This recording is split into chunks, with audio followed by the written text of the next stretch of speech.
പിന്നെ ആന്റിബയോട്ടിക്സ് ഈ അൺനെസസറി ആയിട്ട് കൊടുക്കുന്നതിൽ പ്രശ്നമുണ്ട്. കാരണം ഇപ്പൊ യൂഷ്വലി നമ്മൾ ഹോസ്പിറ്റലിൽ പോയിട്ട് നമ്മൾ ആന്റിബയോട്ടിക്സ് കൊടുക്കും, ഒരു 2-3 ഡോസ് കൊടുക്കുമ്പോഴേക്കും പനി ചിലപ്പോൾ താഴെ വരുമായിരിക്കും.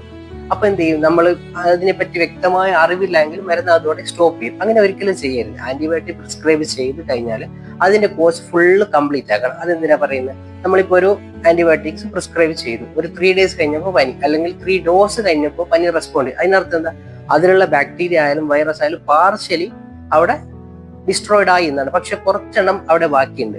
ഇനിയിപ്പോ മരുന്ന് നമ്മൾ ഫുള്ള് കോഴ്സ് കംപ്ലീറ്റ് ചെയ്യാതെ സ്റ്റോപ്പ് ചെയ്ത് കഴിഞ്ഞാൽ ആ ഒരു ബാക്ടീരിയക്ക് ഈ മരുന്നിന് ഒരു റെസിസ്റ്റൻസ് ഉണ്ടാവും.